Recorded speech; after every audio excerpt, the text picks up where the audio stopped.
بسم الله الرحمن الرحيم الحمد لله رب العالمين وبه نستعين ولا حول ولا قوة إلا بالله العلي العظيم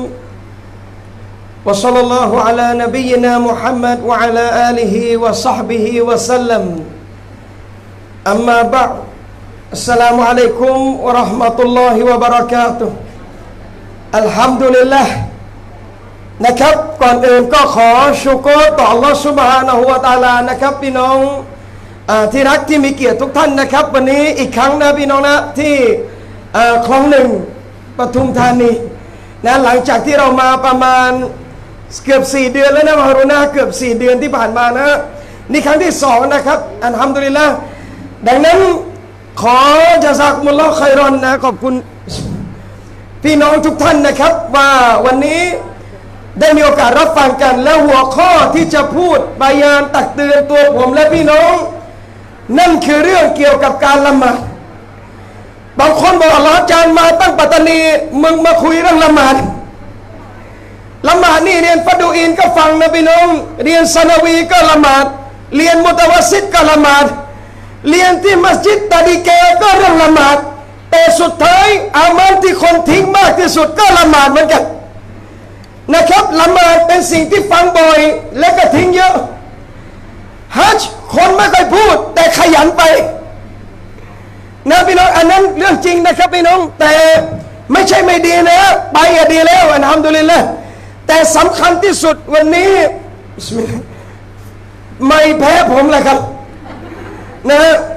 ฉะนั้นต้องใช้ของมาเชลที่เคอร์โคเบนใช้อันนั้นแน่นอนนะครับชัดเจนเสียงไม่หลุดอินชาอัลลอฮ์นะฉะนั้นอันนี้ถ้าตะกุกไปขอมาอัพนะครับพี่น้องยังไงผ่านน่าจะมีนะครับ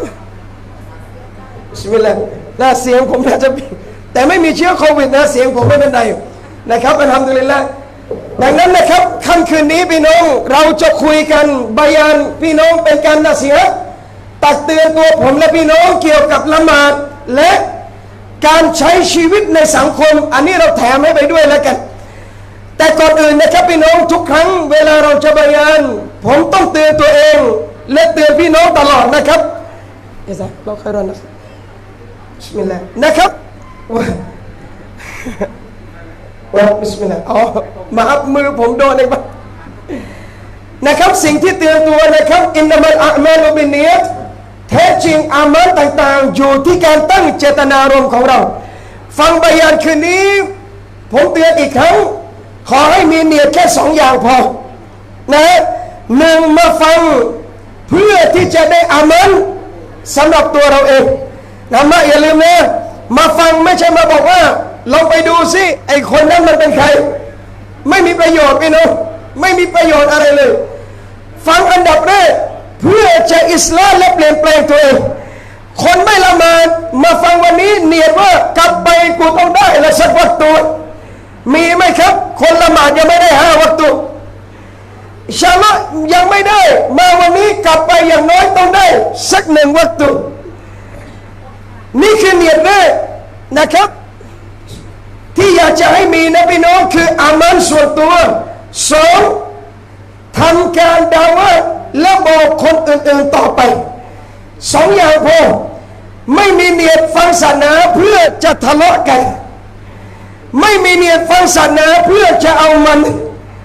ไม่มีเนียดฟังศาสนาเพื่อจะฟังว่าใครจะด่าใครถ้าเรื่องแบบนี้พี่น้องฟังเวทีอื่นเลยถ้าเวทีศาสนาอินชาอัลลอฮ์2 อย่างพี่น้องชอบเรื่องละหมาดวันนี้เราลองดูในรูปกฎอิสลามหะดีษท่านนบีศ็อลลัลลอฮุอะลัยฮิวะซัลลัมได้กล่าวนะครับบทหนึ่งเอาไว้ว่าบุนียัลอิสลามอะลา5อิสลามถูกเริ่มถูกสร้างหรือผมจะพูดง่ายๆว่าองค์ประกอบความเป็นมุสลิมที่สมบูรณ์นั้นอะลา5ต้องมี5 ประการนี้ถ้าขาด1 อันใดไปเราจะไม่เรียกว่าเป็นมุสลิมที่สมบูรณ์ได้ สลามเริ่มและถูกสร้างพื้นฐานองค์ประกอบมีห้าอย่างพี่น้องวันนี้ซื้อมอเตอร์ไซค์นะครับ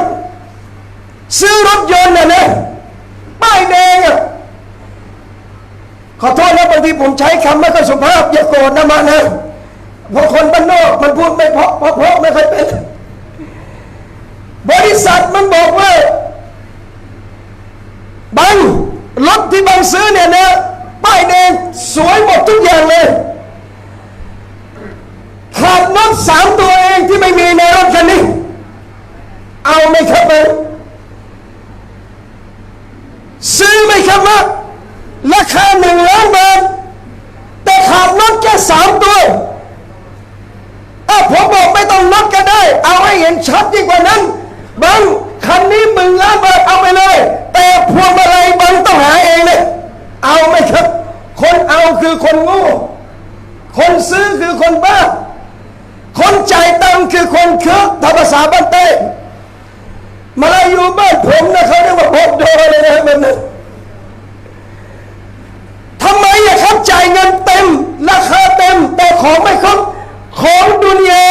ซื้อทุเรียนยังดียังตีเลยใช่ไหมตีจนแม่ค้าบอกไม่ซื้ออย่าเสือกกดพี่น้องแปะเลยทุเรียนพวงเดียวกดแล้วกดอีกเพราะกลัวได้ของไม่ดีใช่ไหมแล้วทำไมเวลาจะเป็นคนมุสลิมที่ดีทำไมไม่กดตัวเองบ้างเคยตีเช็คตัวเองไหมครับ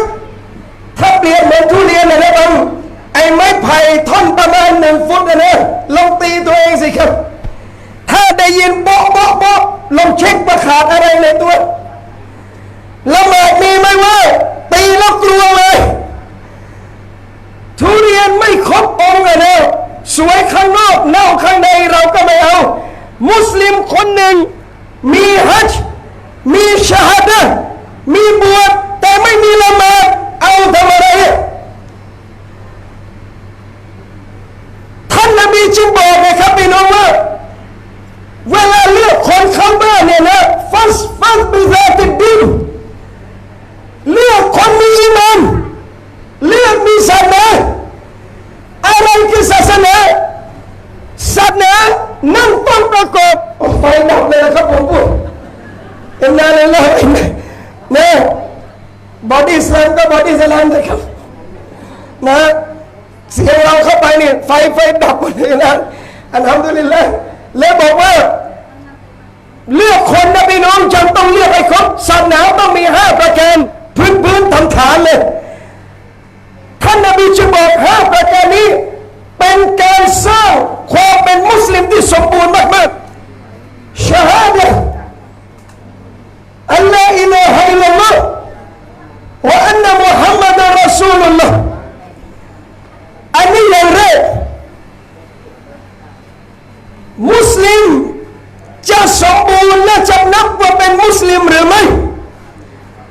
มันอยู่ที่คำกล่าวคำแรกนั่นคือกล่าวชาฮาดะห์การยืนยันในการเป็นพระเจ้าบางพันลมไม่ต้องก็ได้ใช่ไหมบางไม่เคยดู YouTube ใช่ไหมนั่นผมว่าแล้วนะลองติดตามเพจผมดูนะพอดีผมบรรยายกับพันลมไม่ได้แล้วอย่าลักมันลดใครรันไม่ใช่ไหมจ้าไม่เป็นไรเหงื่อยิ่งออกมันยิ่งสนุกนะครับผมครับอย่าลักมันลดใครรันมากนะผมชอบไอ้เหงื่อออกนะพอช่วงโควิดเหงื่อไม่ค่อยออกเลยนะ3 เดือนพี่น้องตอนนี้ถึงเวลาเรียกเหงื่ออย่าลักมันลดใครรันมากนะครับชาฮาดะห์ลาอิลาฮะอิลลัลลอฮฺแต่วันนี้ผมจะไม่ได้พูดเรื่องชาฮาดะห์อย่างที่2อยู่ในชาฮาดะห์นะครับพี่น้องคือการว่าอันนะมุฮัมมัดรอซูลุลลอฮฺ2 กะลิมะห์2 ชาฮาดะห์ใครไม่มีตายไม่ต้องเข้ากุโบร์ถ้าไม่มีการยืนยันใน2 ชาฮาดะห์นี้เขาก็ไม่เรียกว่าเป็นมุสลิมอันนี้คือกุญแจแรกที่คนหนึ่งจะสำเร็จในอาคิเราะห์หรือไม่เขา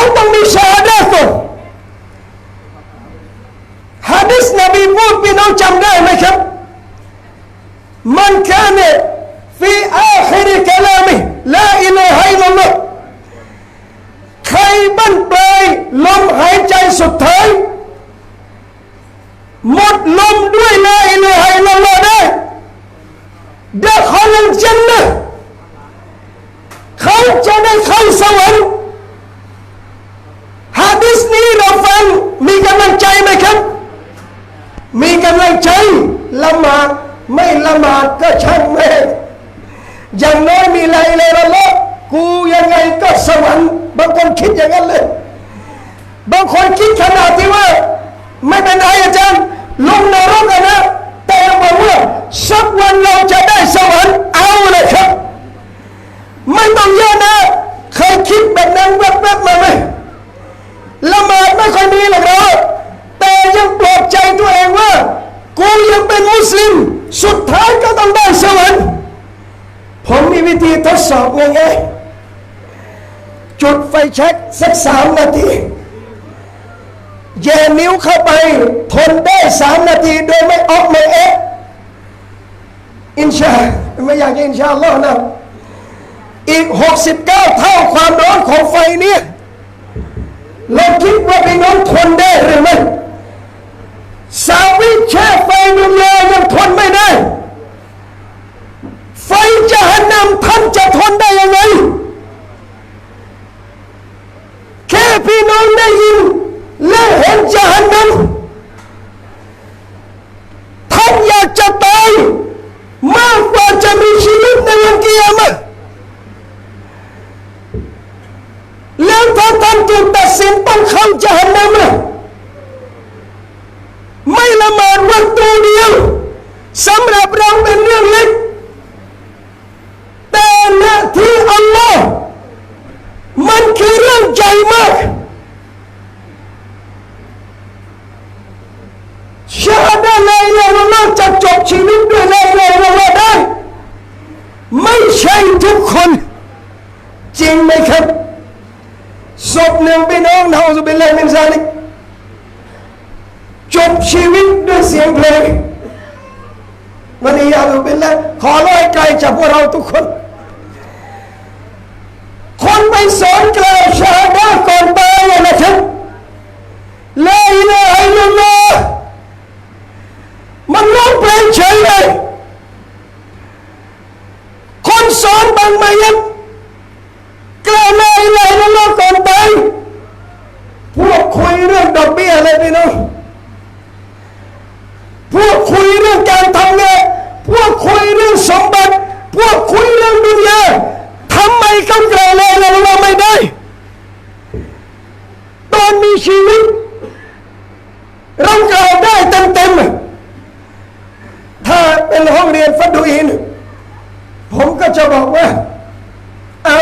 ลองกล่าวพร้อมๆกันสิลา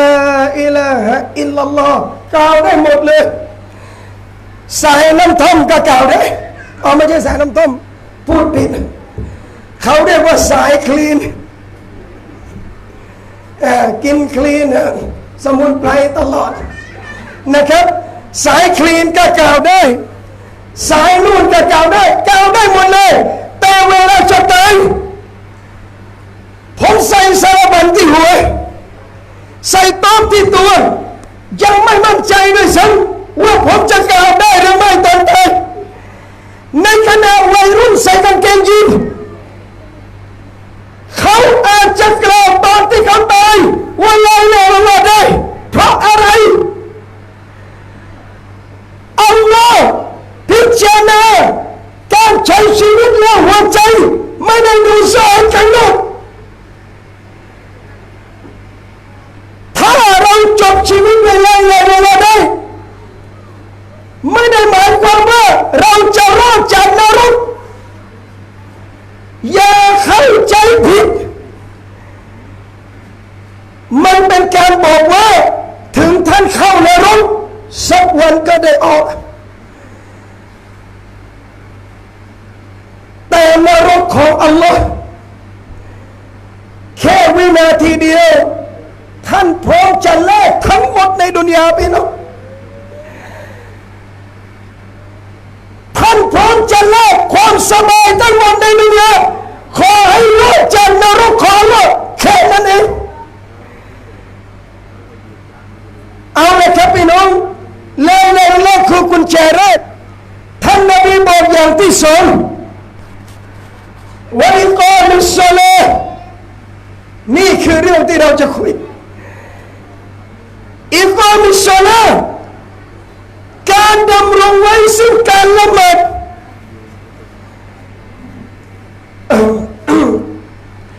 พอคุยเรื่องละหมาดนบีบอกต่อไปอิตาอิซซะกาตการชำระซะกาตการถือศีลรอมฎอนการทำฮัจญ์5 รุกนอิสลามฮัจญ์คนจนไปยังไงครับพี่น้องข้าชาวบ้านแทบจะไม่มีจ่ายไม่มีตังไปอัลลอฮ์ไม่เอาโทษของหนึ่งคนรวยเยอะใช่ไหมมั้ยหรือจนนะจะได้ดูอาให้จนจริงเรียกว่าคนมีกินมานะบางคนบอกคนมีฐานะคนของเตยก็บอกผมก็มีฐานะใช่เรามีริสกีเยอะอัลฮัมดุลิลละห์อุมเราะห์ครั้งหนึ่งประมาณ 6-7 หมื่นบาทเราไปทุกปีเลยดีมากๆบางคนอัลลอฮ์ให้นะพี่น้องเหนื่อยทำงานแทบตายสุดท้ายได้ไปอิติกาฟ10สุดท้ายรอมฎอนที่ฮารอมขอบคุณอัลลอฮ์มากๆมีเงินเยอะอย่าหมดกับดุนยาอย่างเดียวผมกระซิบเบาๆดุนยาลองหาอะไรผมดูสักอย่างที่มันแน่นอนถ้าวัยรุ่นนะดูลิเวอร์ตกก็ขึ้นได้ดูเมียสุดที่รักของท่านลองตายสิครับบางทีลองบางทีตายสิครับอินเดียหมด4 เดือน 10 วันกี่คู่กี่คนที่ยังอยู่คนเดียวจนตายแล้วแต่งใหม่อีกกี่คู่สามีไม่ต้องบอกอยู่แล้วเพราะบางทีไม่รอเราตายหรอกมันไม่รอแล้วเมียนี่อาจจะต้องรอสามีตายนะแต่ไม่มีเมียคนไหนแช่งไอ้บังนะเมื่อไหร่มึงจะตายอันนี้เมียก็เลวเกินไปแต่ผู้ชายนี่มันไปตั้งแต่แรกแล้วมันไปตั้งแต่แรกบอกว่าดุนยาอยู่กับเราไม่นานทุกอย่างก็ต้องจากเราทุกอย่างต้องไปจากเราฉะนั้นริสกีที่เราอัลลอฮ์ให้นะพี่น้องนะคนจนที่เรารู้จักที่เป็นคนดีๆครับคนที่มันหาเช้ากินค่ำไม่มีโอกาสมีเงินเก็บกับเขานะปีนี้ลองพักอุมเราะห์สักปีสิพี่น้องไอ้มัดมึงเคยไปอุมเราะห์ไหมไม่เคยเลยบังชีวิตไม่น่าจะไปได้ด้วยตามอาดะห์งั้นมัดมึงไปทำพาสปอร์ตเลยพรุ่งนี้เอาเงินไปให้แซ่มึงไปอุมเราะห์ทำแบบนี้นะพี่น้องท่านไม่รู้หรอกว่าไอ้มัดดีใจขนาดไหนคนจนเวลาได้อะไรนะพี่น้องนอกจากมันดีใจแล้วอัลลอฮฺซุบฮานะฮูวะตะอาลาจะยิ่งประทานริสกีให้กับท่านอีกเคยถามตัวเองไหมว่าทำไมเรารวยขอโทษนะมึงที่ตรงนี้ย้อนไป30-40 ปีที่แล้วใครจะเอาผมไปบายานภูเก็ตที่ริมทะเลขอโทษนะครับไอ้ลูกพวกชั่วลูกที่พ่อไม่รักมึงเอาที่ดินริมเลไปเลยลูกที่ไม่รักมึงมาอยู่ในเมืองสุดท้ายอัลลอฮ์ตอนนี้ที่ดินริมเลเขาไม่คิดเป็นห้องเขาคิดเป็นตารางเมตรรวยได้เลยแล้วอัลลอฮ์ให้รวยทำไมเคยถามตัวเองไหมครับฉันจะได้ซื้อรถ7-8 คันไม่ได้ผิดเงินท่านไม่ใช่เงินผม เงินพี่น้องไม่ใช่เงินใครซื้อก็ไม่บาปแต่อย่าลืมอีกหนึ่งอามานะห์ฐานะที่แตกต่างในดุนยาอัลลอฮ์ให้มึงรับผิดชอบคนจนทำไมต้องมีคนจนคนรวยจะได้ช่วยชัดไหมครับอย่าโกรธผมนะเสียงดังแต่ใจดีนะเหมือนใครก็ไม่รู้นะเสียงดุแต่ดีใจดีช่วยคนจนพี่น้องดุนยาจึงไม่มีอะไรถาวรสิ่งอื่นคนไม่มีกำลังมันแค่นามินกุมมารีดนเอาอาลาซัฟันเจ็บป่วยหรือเดินทางฟาอิดดะตุมมินอัยยามินอุครบวชวันอื่นเลยค่อยใช้ในเดือนอื่นอัลลอฮ์มีผ่อนผันใช่หรือไม่คนแก่อยู่ไอซียูตลอดชีวิตหมอบอกไม่หายก็นอนก็ไม่ได้จ่ายข้าวเลยอัลลอฮ์มีผ่อนผันไหมซะกาตไม่ต้องถามนะเลยคนจนไม่ต้องมีเงินเก็บน้อยกว่า120,000อัพขึ้นตามราคาทองนะครับพี่น้องไอ้ประเภทเงินเก็บ10,000เดียวแล้วหมุนขึ้นหมุนลงตัดออกไปเลยตอนแรกไม่มีความสามารถอัลลอฮ์ไม่บังคับกุรบานใครไม่มีความสามารถอัลลอฮ์ไม่โกรธเหลืออย่างเดียวละหมาดจนก็ต้องละหมาดรวยก็ต้องละหมาดเป็นเศรษฐีมีลูกน้องก็ต้องละหมาดจนก็ต้องละหมาดทิ้งละหมาดเมื่อไรเป็นปัญหาทันทีคนถามว่าแล้วอยู่ไอซียูจะละหมาดไหมไอซียูไม่มีโอกาสหายบอกไม่บวชจ่ายข้าวเลยแต่อยู่ไอซียูไม่ละหมาดบาปอีกหนึ่งกระทงบาปด้วยนะอาจารย์บาปไม่เป็นไรอ่ะป่วยใครออกมันไม่เป็นไรยังกษัตริย์หนาของมันเอง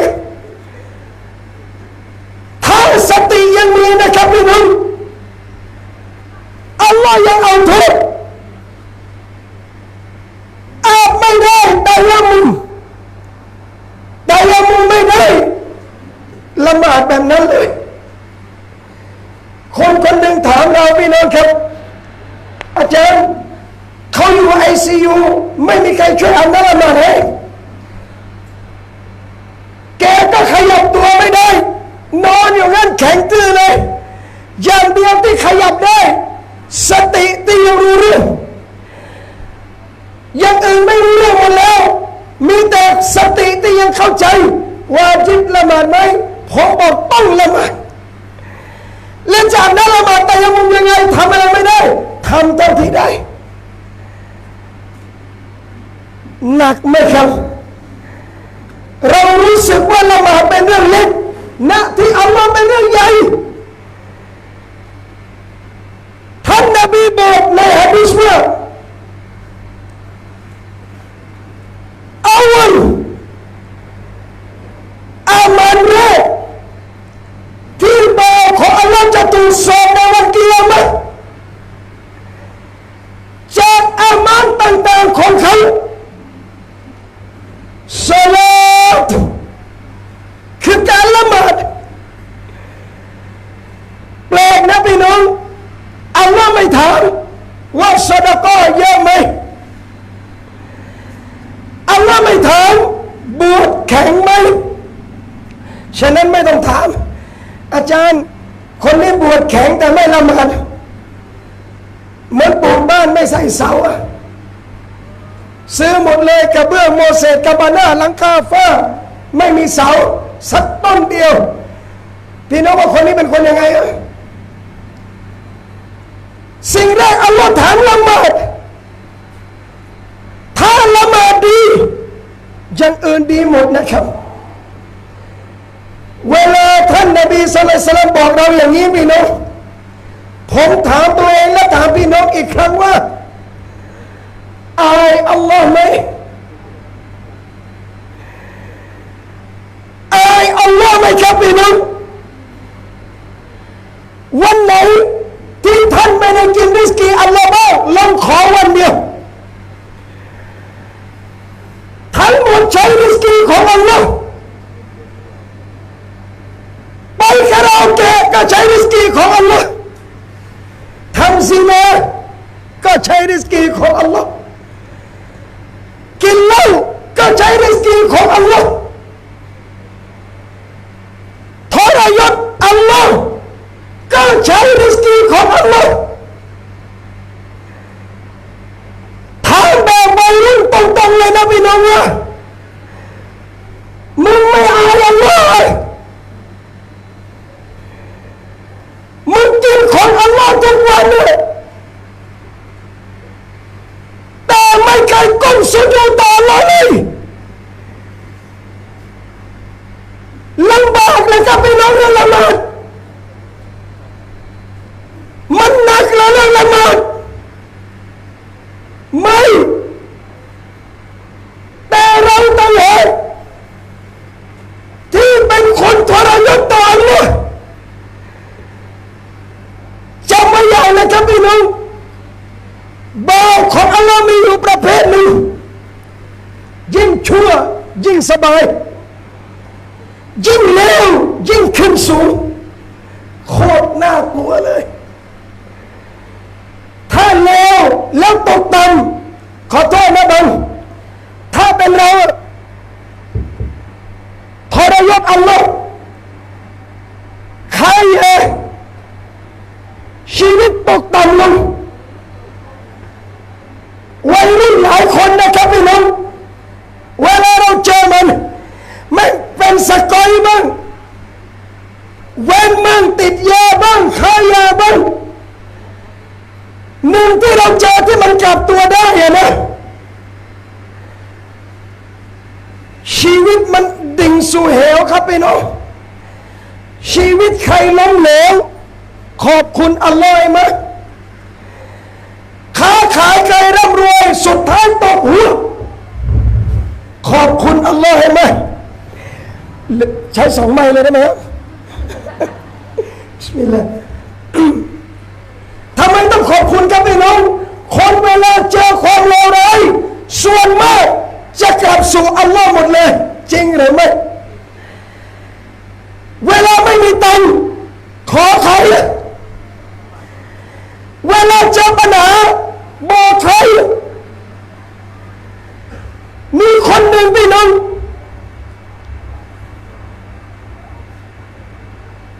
อีมานเขารับอิสลามวินาทีที่จะฆ่าตัวตายเขาไม่ใช่มุสลิมประสบความล้มเหลวในชีวิตจะผูกคอตายไม่นานครับแต่ก่อนจะผูกเขาบอกเล่นนึกเอาไว้ใจว่าถ้าพระเจ้ามีจริงจงยับยั้งฉันไม่ให้ผูกคอตายใครจะไปยั้งมันอยู่คนเดียวในห้องเชือกถึงคือห้อยลงจับคอและถ้าพระเจ้ามีจริงต้องห้ามจะไม่ผูกคอตายได้ผูกครับพี่น้องอัลลอฮฺอักบัรเสียงเคาะประตูหน้าห้องยาอัลลอฮฺชายคนนี้ลงจากเชือกนะพี่น้องที่จะผูกแล้วนะเปิดประตูมันไม่ใช่อินนาลิลลาห์เปิดประตูเจออาหรับใส่โต๊ะเต็มเลยมาอย่างไรเขามาออกดาวและเคาะผิดห้อง เขามีอามันหนึ่งแต่ว่าของหนึ่งก็หาก็ใหญ่นะเขาเรียกว่าอามันเจ้าละหรือภาษาบ้านเราใช้อินเดียทับเขาเรียกว่าเดินกัสหรือคุซูซี่นั่นเองของมัน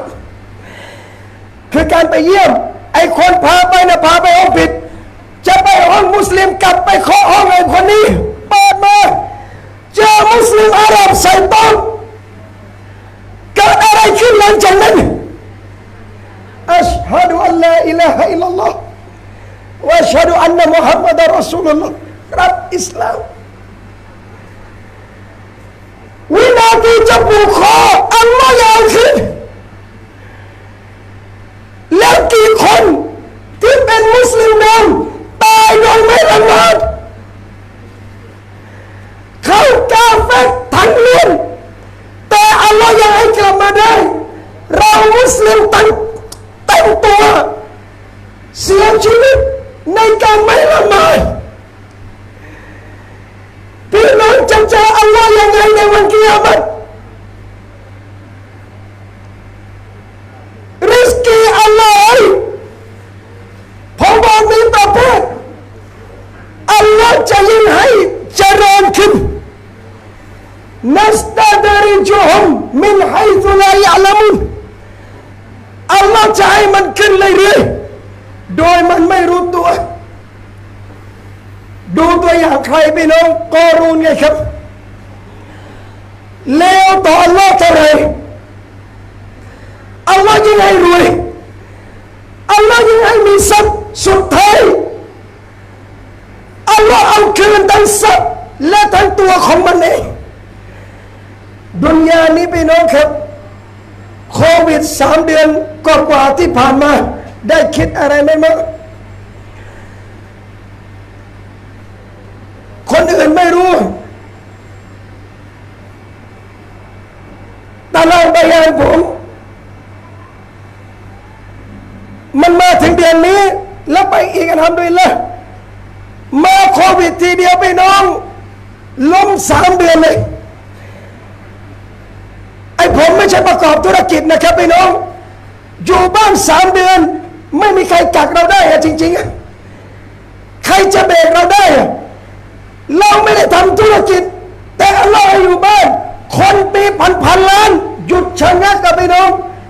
คนใครมีทรัพย์ยังไงต้องยุติอัลลอฮ์สอนอะไรครับมัสยิดเปิดยังต้องปิดอะวันศุกร์ใครละหมาดมึงไม่ได้ไปอะมัสยิดนบี24 ชั่วโมงยังต้องปิดอะแล้ววันที่เขาประกาศเปิดอะไปไหมไปละหมาดครั้งแรกในการเปิดมัสยิดถามตรงๆรู้สึกยังไงครับ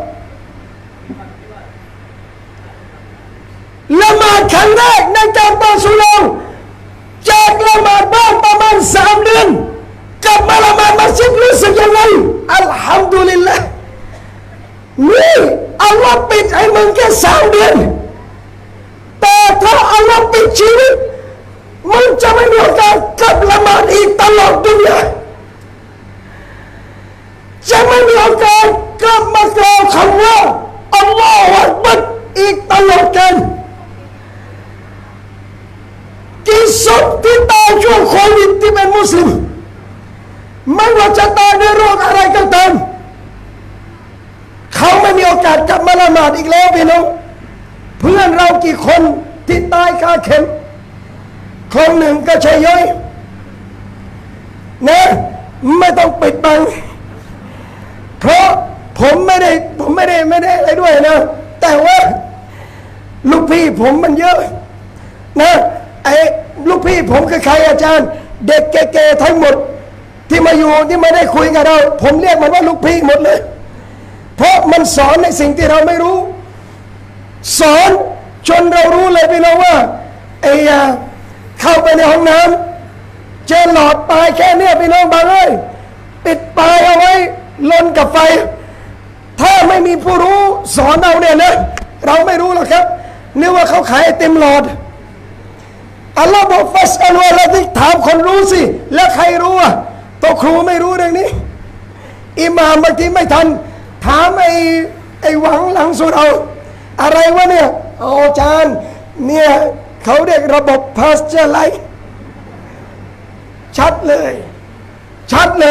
แล้วแต่ยาวขนาดไหนอาจารย์ล่นถั่วล่นท้ายระบบมันบอกมันรู้พอรู้ปั๊บเราเข้าใจเลยบอกพี่น้องว่าละหมาดอย่างเดียวถ้าวันนี้เราทำได้อินชาอัลลอฮ์อัลลอฮ์ให้อายะกุรอานอายะหนึ่งผมเตือนตัวผมและพี่น้องอัลลอฮ์กล่าวว่ามุรอาละกะบิสศอลาห์จงสั่งใช้คนในครอบครัวเจ้าให้ละหมาดถามพ่อแม่พี่น้องว่าทุกเช้าเวลาเราคุยกับลูกเราเตือนอะไรกับลูกที่บ่อยที่สุดพี่น้องคุยอะไรกับลูกบ่อยมากๆคุยเรื่องอะไรตั้งใจเรียนนะลูกจบมาจะได้มีงานทำกรอกเช้ากรอกเย็นลูกก็ตามไงพี่น้องตั้งใจเรียนจนจบมีงานแต่ไม่ค่อยละหมาดป้ามะบางคนภูมิใจอีกลูกได้ทำงานบริษัทฝรั่งเงินเดือน7-8 แสนพี่น้องที่รักแต่ไม่ละหมาดอัลลอฮ์สั่งว่าจงสั่งใจคนในครอบครัวเจ้าให้ละหมาดวัสตบิรอะลัยฮา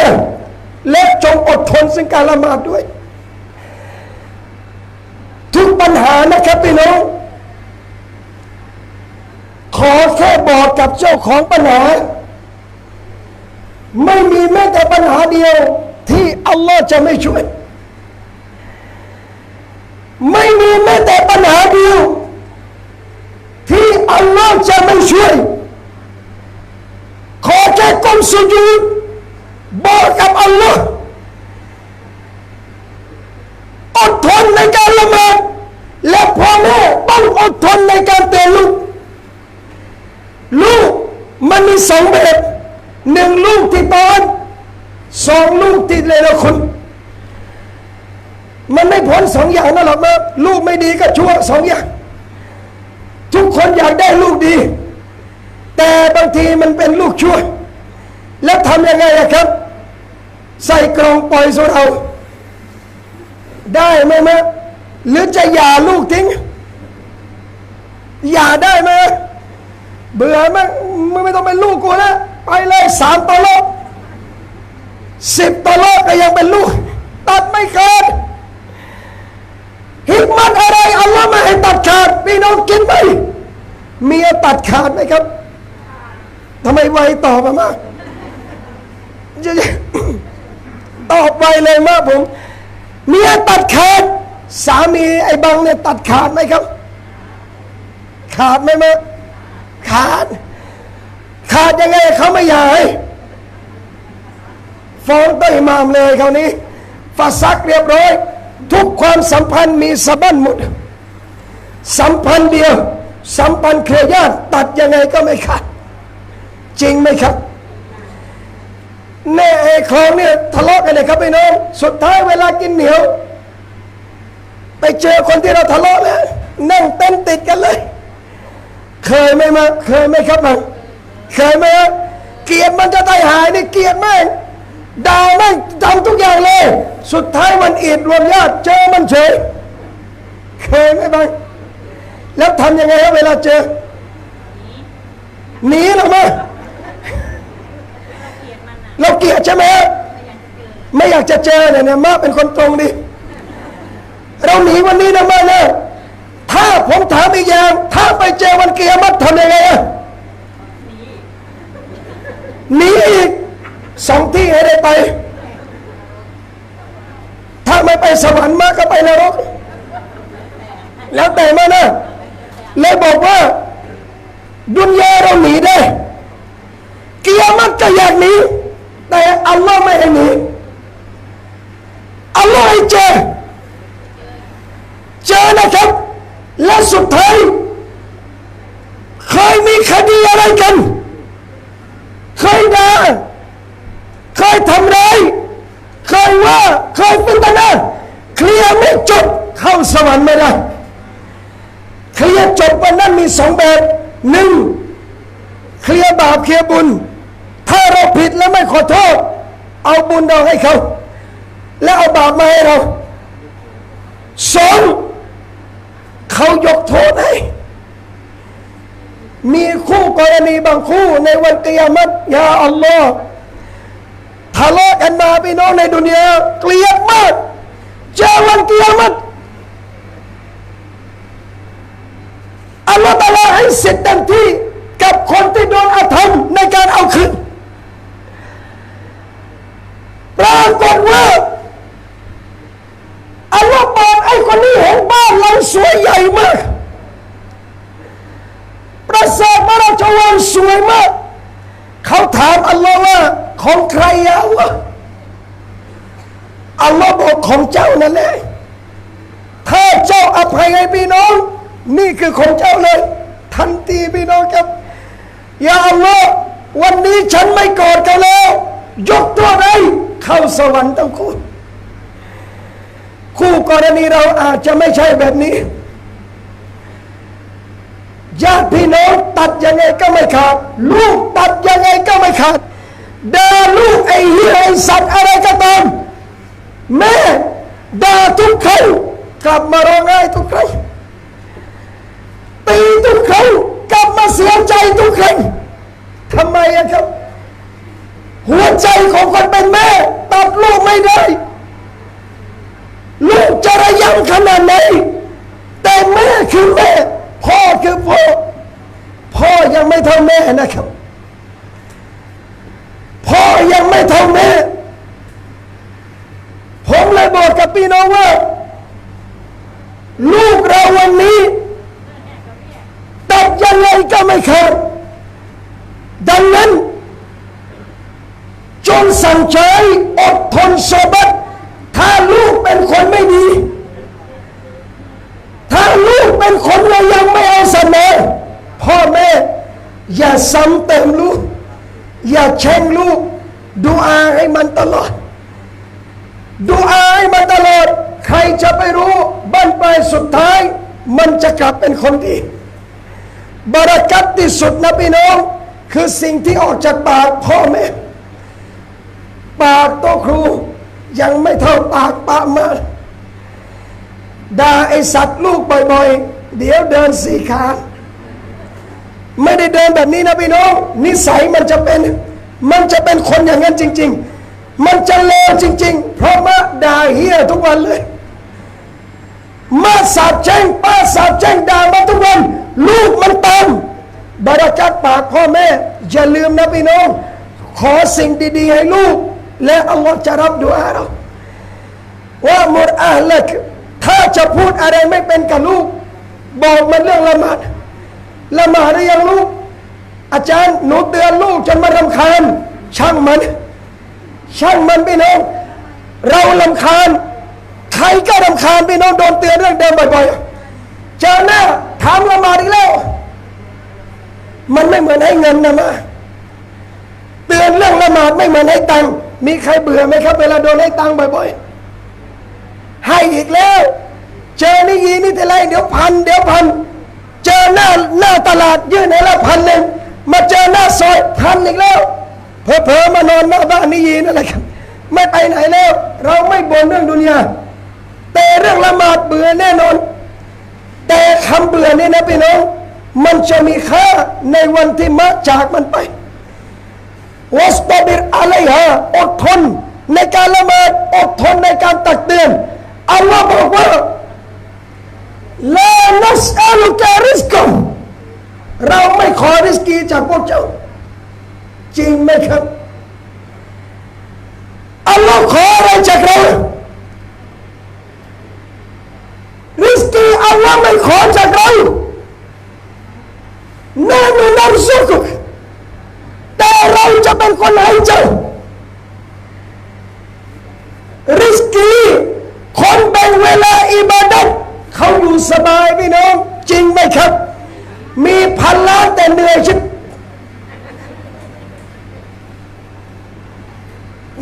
เย็นมาเดี๋ยวเป็นดราม่าอีกมีเป็นพันล้านแต่มันโคตรเหนื่อยเลยเวลายังไม่มีแม้กระทั่งถามลูกว่าละหมาดหรือยังแต่บางครั้งคนยากจนเป็นลูกจ้างบางคนหลังมากระเด็นบางคนหลังสุบัยบางคนตอนบ่ายแล้วแต่เวลาแต่ละครัวมีเวลานั่งคุยกับลูกเรื่องศาสนาคนพวกนี้บางทีมีเงินไม่ถึง300พี่น้องในกระเป๋าทำไมอะครับชีวิตที่วุ่นวายไม่ได้มาจากเงินน้อยแต่มาจากเราไม่ละหมาดฮะดิษกุดซีตัฟรักลิอิบาดะติอัลลอฮ์บอกว่าจงแบ่งเวลาในการอิบาดะห์ต่อเขาทำงานได้แต่อย่าลืมละหมาดเราคนหนึ่งทำเนื้อเยอะเนื้อสดนะครับไม่ใช่เนื้อซอยนะเข้าใจนะบางนะเนื้อสดนะมะเนื้อสดนะครับสีแดงๆไม่ใช่สีเขียวนะมะงงอะไรของมันว่าเนื้อสีเขียวไอ้บางผมเข้าใจแล้วเนี่ยทำเนื้อเยอะมีเด็กมีลูกน้องผมไปบายานที่หนึ่งหัวหน้าโรงงานออฟฟิศเราบอกว่าบังลูกน้องอยู่กับเราเนี่ยนะเราเหมือนพ่อมาเลยเราคือหัวหน้าเรามีอามานะห์ในการดูแลลูกน้องถึงเวลาละหมาดอย่าสั่งลูกน้องให้อัดงานให้เราอย่างเดียวจัดเวลาให้มันละหมาดด้วยบริษัทห้างร้านโรงงานที่มีคนไม่ละหมาดเชื่อผมเถอะครับไม่บารักัตแล้วจะบังคับได้ยังไงอาจารย์มันจะเชื่อเราเหรอไม่เชื่อก็ไล่แม่งเลยเชิญครับบอกอยู่ไม่ได้กับคนไม่ละหมาดถ้าไม่ใช่มุสลิมโอเคชัดเจนเพราะเขาไม่ทำอยู่แล้วแล้วคนไม่ใช่คนมุสลิมอะอยู่กับเรากินกับเราแต่ไม่ละหมาดท่านอยู่ยังไงอะพี่น้องไม่บารักัตโดนทั้งหมดนะครับแบ่งเวลาในการอิบาดัตใครแบ่งเวลาในการอิบาดัตอัมลาอุสดรกันกินะอัลลอฮ์ใจหัวใจร่ำรวยรวยที่สุดคือรวยหัวใจนะครับพี่น้องคำว่ารวยของอิสลามไม่ได้นับที่สเตทเมนต์ไม่ได้นับที่เงินในแบงก์แต่นบีสอนว่าอินนามัลกินะกินันนัฟส์คนที่รู้จักคำว่าพอนั่นคือคนรวยจริงไหมบังขายของวันนี้ผมได้500พอไหมบังไม่พอมันน้อย500แล้วก็เดี๋ยวมึงเหนื่อยต่อได้ 3,000 พอไหม 3,000 ค่าเช่าก็หมดแล้วเดี๋ยวมึงได้เหนื่อยต่อกับอีกบางคน500พอไหมอัลฮัมดุลิลลาห์รู้สึกพอคำว่าพอเนี่ยนะพี่น้องสะกดง่ายแต่ทำยากจริงไหมครับจริงไหมมะเรามีเงินเป็นล้านในแบงก์ถ้ารู้จักพอนะมาป่านนี้ไม่ทะเลาะกันบ้างแล้วตอนนี้ก็มากระเร็บบ้างเนี่ยช่วงนี้ช่วงหัวค่ำหัวฟูเลยพี่น้องตัวเหม็นเหงื่อใครเต็มเลยทำอะไรคิดบัญชีอยู่เครียดสามีกลับมาเห็นเมียหน้ามันแผลบเลยพี่น้องกันนึกภาพเอาเองแล้วกันนะไม่ต้องแปลกใจบอกทำไมคนสมัยนี้ลูกน้อยจะไปเยอะได้ยังไงอะบังเมียอยู่แบบนี้สามีก็อยู่แบบนั้นเอาเวลาที่ไหนแต่งตัวสวยให้บ้างเอาเวลาที่ไหนแต่งตัวหล่อให้ภรรยาเราครับบ้างไม่มีเลยไม่ทันเลยทำไมอะไม่พออาจารย์เงินได้ทีนี้รู้สึกมันอยากได้อีกคำว่าอยากได้เรื่อยๆนี่คืออันตรายพี่น้องแต่ไม่ได้บอกว่าให้ยุติการทำงานนะทำได้เท่าไรวันนี้อัลฮัมดุลิลละห์ผมจะบอกให้มีพี่น้องเราคนหนึ่งทำงานอยู่ภูเก็ตเป็นผู้จัดการโรงแรมเงินเดือนหนึ่งได้ประมาณ100,000 บาทถือว่าเยอะนะครับเราอย่าเทียบกับทำเนื้อเรานะมานะ ของเขาทำงานได้เดือนละ100,000บอกอาจารย์ครับเมื่อคืนผมฟังบรรยายเรื่องนรกตัดสินใจลาออกจากผู้จัดการบริษัทโรงแรมนะผมรู้สึกว่าผมอยู่ตรงนั้นทำอามันได้ไม่เต็มที่มีปัญหากับไอ้นู่นไอ้นี่เต็มหมดเลยเวลาทั้งหมดต้องให้บริษัทผมไม่มีเวลาให้สัมภาษณ์เท่าไหร่เลยตัดสินใจลาออกทิ้งเงินเกือบแสนแล้วทำอะไรอะครับท่านเปิดร้านกาแฟทำขนมปังขายบ้างผมยอมทิ้งรายได้เกือบแสนแต่สิ่งที่ได้ตามมาพี่น้องอัลฮัมดุลิลละห์เวลามีมากขึ้นในการให้กับอัลลอฮฺซุบฮานะฮูวะตะอาลาเลยบอกพี่น้องนะครับวันนี้ว่าละหมาดอย่าทิ้งนะครับพี่น้องเราจะเลวร้ายยังไงผมพูดเสมอว่าเราจะติดยาเราจะเป็นยังไงก็แล้วแต่อย่าทิ้งละหมาดแล้วสักวันหนึ่งละหมาดจะหยุดของชั่วเราเองอินชาอัลลอฮ์นะครับ4 ทุ่มชั่วโมงหนึ่งพอดีเลยประมาณเหมือนรู้สึกเหมือนบรรยายชั่วโมง2 ชั่วโมงเลยนะครับผมเพราะเราบรรยายแบบตะแบงเสียงใช่ไหมแม่บอกอาจารย์ไม่อัด2 ชั่วโมงเลยบรรยายแบบผม2 ชั่วโมงต้องเตรียมรถฉุกเฉินแล้วไปโน่นเนี่ยแล้วบอกเอาไว้ว่าอย่าลืมนะครับแล้วยังไงก็อย่าทิ้งละหมาดสักวันละหมาดจะหยุดความเลวเราเองจะยังไงก็แล้วแต่ต้องละหมาดอินชาอัลลอฮ์และอีกอย่างนะพี่น้องผมเข้ามาในคลองหนึ่งนะผมอยู่3 จังหวัดภาคใต้บรรยากาศที่นี่ไม่แพ้บ้านผมมุสลิมทั้งนั้นเลยครับและก็เหมือนกันด้วยในบางอย่างนะเสริมอีก1 อย่างชุมชนมุสลิมทั่วประเทศไทยถ้าตัดความอิจฉาลงกันได้เราไปไกลกว่านี้แล้วครับถ้าตัดความเกลียดชังกันได้ผมบอกตรงๆนะบางนะศักยภาพพวกท่านที่ผมเห็นนะเราพัฒนาในหมู่เก็มนี้ได้นะบางนะนะมะนะโดยไม่ต้องของงบจากส่วนกลางแม้แต่บาทเดียวเราทำได้เด็กกำพร้าในหมู่เก็มนี้กี่คนนะครับผมเชื่อหมู่เก็มนี้ไม่จำเป็นต้องเอาเงินจากมูลนิธิใดๆทั้งสิ้นคนยากจนในหมู่เก็มนี้เด็กอยากเรียนแต่ไม่มีตังค์หมู่เก็มกำปงนี้ไม่ต้องพึ่งพาเงินจากที่อื่นเลยผมเชื่อว่าพวกเราทำกันเองได้และทำได้ดีด้วยโกรธกันก็เท่านั้นเกลียดกันก็เท่านั้นวันตายคนที่เราอยากเจอที่สุดไม่ใช่แม่นะครับที่เป็นมนุษย์ด้วยกันนะมานะคือคนที่เราเคยผิดกับเขามากๆจริงไหมครับวันที่เราใกล้จะหมดลมเราอยากเจอใครอยากเจอคนที่เราเคยทะเลาะอยากทำไมจะได้ขอมาอยากจากดุนยาโดยไม่มีพันธะติดฮักบุญอาดัมกับใครทั้งสิ้นวันนี้ที่มาผมไม่รู้จักท่านสักคนเลยแบบสนิทชิดเชื้อนะถ้ารู้จักผ่านๆนี่ก็เคยเห็นนะครับยังมีปัญหากับใครยังทะเลาะกับใครยังตัดญาติกับใครพรุ่งนี้อาจไม่มีสำหรับเราขอโทษมันเป็นคำหนักแต่ถ้าท่านรู้คุณค่าในการขอมาอัพท่านพร้อมจะขอโทษวันละ 1,000 ครั้งไปโน้แลกกับนรกของอัลลอฮฺซุบฮานะฮูวะตะอาลาคนขอโทษก่อนไม่ใช่คนเสียฟอร์ม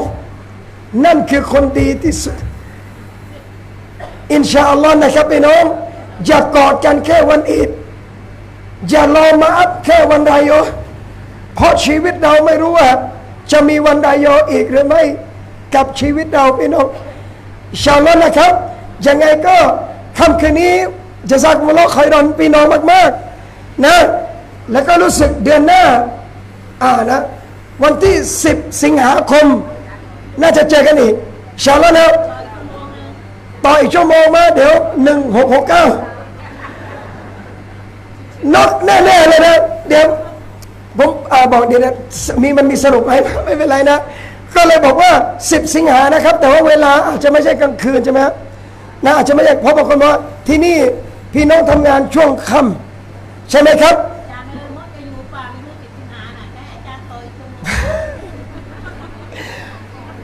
ครั้งที่แล้วผมก็เจอมากเนี่ยใช่ไหมครับที่โรงเรียนข้างหลังใช่ไหมนะหลายคนนะวันนี้อาจารย์เป็นอะไรนะเดี๋ยวมอรับผิดชอบมาชาอัลลอฮ์แม่ลูกก็ยังเล็กด้วยนะหลายอย่างที่ผมยังไม่ได้ทำเลยมั้งขอบคุณมากนะครับมออย่าสักมอลล์ใครนะขอเราตอบแทนให้มอเป็นสาวตลอดไปอัลลอฮ์อัลลอฮ์ขอให้อาจารย์อายุยืน100 ปีสุขภาพแข็งแรงอันนั้นเลยนะ100 ปีนะขอบคุณนะและบอกให้แข็งแรงด้วยอันนั้นเลยนะถ้า100 ปีแบบงงๆและอามันไม่ไหวนี่อย่าย้ายอยู่อันนั้นเลยนะอย่าสักมอลล์ใครมากนะครับว่านะแล้วก็เดี๋ยวคืนนี้เจ้าภาพเขามีเลี้ยงข้าวหมกแพะใช่ไหมก๋วยเตี๋ยวเนื้อเพียววาสะดุ้งเลยแล้วบอกข้าวหมกแพะแต่ถ้าเป็นที่อื่นนะถ้าผมบอกข้าวหมกแพะนะฮือฮาหมดเลยที่นี่พอบอกเรื่องเนื้อเรื่องแพะนี่เฉยๆนะผมผิดที่แล้วล่ะครับที่นี่มาเนี่ยต้องบอกอะไรก็ได้ที่มันมีขายนะเนี่ยนั่นเลยบอกเดี๋ยวมีก๋วยเตี๋ยวเนื้อนะอันทำดูเลยแล้วดูฟังบรรยายเนี่ยได้กินดูนะเลยบอกว่าขอบคุณอัลลอฮ์มากๆและพยายามนะครับแก้นิมิตเราก็ชื่นชมอีกหนึ่งอย่างคนบอกมาว่าคนละหมาดจะมาเยอะมาก10 ซับได้ใช่ไหมมารุนประมาณ10 ซับได้เลยบอกว่าเอาละครับอย่างนั้นบรรยากาศยังมีสามีเราที่อยู่บ้านทำบัตรเชิญมันไปสู่เราด้วยนี่ต้องเชิญไปนะครับเชิญไปถ้ามีเวลาบังไม่ทันจริงๆสักวักตัวก็ได้ไปสู่เราบางบอกไปแล้ววันศุกร์ไม่พอบางไม่พอนะวันอื่นๆไปบ้างถ้าพ่อไปนะพี่น้องลูกก็ไปถ้าพ่อไม่ไปลูกก็ไม่ไปอินชาอัลลอฮ์นะครับถ้าผิดพลาดประการใดนะครับพี่น้องผมขอมาพี่น้องเอาไว้ด้วยทุกท่านเลยนะยังไงขอให้ชุมชนเรานะครับพี่น้องรักกันมากๆอภัยกันเยอะๆคนยิ่งอภัยให้คนนะพี่น้องคนยิ่งยอมทำตัวเองเท่าไรอัลลอฮ์ยิ่งยกเกียรติขึ้นเท่านั้นอย่ากลัวเสียฟอร์มเพราะไปในวันกิยามะฮ์ฟอร์มหรือศักดิ์ศรีช่วยไปสวรรค์ไม่ได้โดยเด็ดขาดแต่นำซ้ำความเย่อหยิ่งจะพาเราไปนรกนะอูบิลลาฮิมินซาลิกนะครับก็ท้ายสุดนี้นะครับมาอัพนะมะนะผมทำให้มาอกหักนะมาขออีกชั่วโมงผมไม่ไหวจริงๆมานะอินชาอัลลอฮ์โอกาสหน้าฟังอีก1 ชั่วโมง2 ชั่วโมงก็ดีนะครับยังไงก็เพียงว่าบอกทุกเดือนเดือนละครั้งอย่างนี้นะและผมถามอย่างนะว่าบางรู้ว่ามีบยานที่นี่ดูจากไหนครับดูที่ไหนนะครับเสียงตามสายนะขอร้องเมตตาคนประกาศด้วยอัลฮัมดุลิลลาห์จะซักมุลลอฮ์มากและยังไงขอร้องให้อายุยืนนะมานะและมาท่านนั่งถ้าจัดที่นี่นะมาต้องนั่งตัวนี้นะอินชาอัลลอฮ์นะเดี๋ยวบอกล็อกเอาไว้เลยตัวนี้นะห้ามใครนั่งนะถ้ามาไม่มาเนี่ยเราจะเว้นอินนาลิลลาห์นั่นแหละผมจะบอกแล้วนะถ้ามาไม่มา2 อย่างป่วยหนักกับกุโบแต่ถ้ามายังแข็งแรงมานะครับอินชาอัลลอฮ์มานะอันอามีนจะซักมุลลอฮ์คอยรอนนะขอรับตอบแทนพี่น้องให้เราได้พบกันใหม่นะครับพี่น้องในสนามงานดาวะและสวรรค์ชั้นฟิรดาวส์กันทุกคนพี่น้องอามีน